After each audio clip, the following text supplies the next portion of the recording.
SD card மட்டும் என் கையில் கிடைக்கட்டும். அப்புறம் சித்தார்த்தா என்ன பண்ண போறேன் பார்.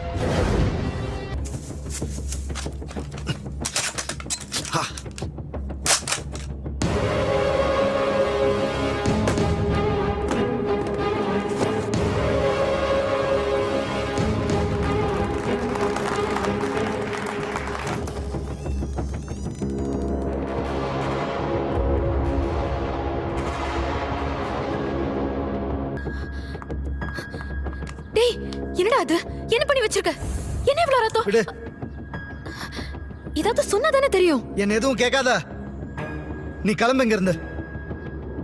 எனக்கு யாரையும் பார்க்க வேணாம். எனக்கு கொஞ்சம் தனியா விடுங்க. டேய், நாங்களாம் உனக்கு ஹெல்ப் பண்றதுக்காக தானடா இருக்கோம். நான் இன்னைக்கு கூட ஷில்பாவை மீட் பண்றதுக்கு சித்தார்த்துக்கே தெரியாம அப்பாயின்மெண்ட் வாங்கிட்டு வந்திருக்கேன். 4 o'clock மீட் பண்றோம். கண்டிப்பா ஏதாவது க்ளூ கிடைக்கும். கிடைச்சு அதுவும் அவனுக்கு தெரிஞ்சு போயிடும். என்ன பிரயோஜனம்? என் ஒவ்வொரு மூவி அவன் வாட்ச் பண்ணிக்கிட்டே இருக்கான். வாட்ச் பண்ணி பண்ணி என்கிட்ட ஒவ்வொன்றா எடுத்துக்கிட்டே இருக்கான். தம்பி என்ன இது படிங்க.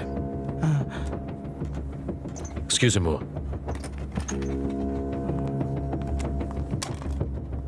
அந்த குமார சாவடிச்சிட்டான். என் ஜனா அவனும் என்கிட்ட இருந்து எடுத்துட்டான். நான் என்ன பண்றேன்னு எனக்கே புரியாத மாதிரி பண்ணிட்டு இருக்கான். டேய், நீடா இப்படி பண்ற? உன்கிட்ட எனக்கு பிடிச்சதே ஒரு நிதானம் தான். அதையே இழந்துட்டு நின்னுட்டு இருக்கியே. நிதானம் இருந்தா இழந்ததை கூட அடைஞ்சிடலாம். ஆனா நிதானத்தையே இழந்துட்டா இருக்கிறது கூட போயிடும்டா. இன்னும் என்ன இருக்கு இழக்கிறதுக்கு? எல்லாத்தையும் இழந்துட்டேன். ஆனா ஒண்ணு இருக்கு, என் உயிர். என் உயிரே போனாலும் அவனை அழிப்பேன். இதான் உன் பிரச்சனையே. என் தகுதிக்கு ஏத்த மாதிரி எதிரியா நானே செலக்ட் பண்றேன்னு நீ சொன்னப்போ நான் அவ்வளவு சந்தோஷப்பட்டேன். ஆனா அதுவே அப்சஷன் ஆகி நீ ஒன்னையே இழந்துட்டு இருக்கடா. உயிருக்கு மதிப்பு கொடுத்தாதான்டா வாழ்க்கைக்கு மதிப்பு கொடுக்க முடியும். எனக்கும் தான் நான் கூட வாழணும், குழந்தை பெத்துக்கணும், குடும்பம் நடத்தணும்னு 1000 ஆசை இருக்கு.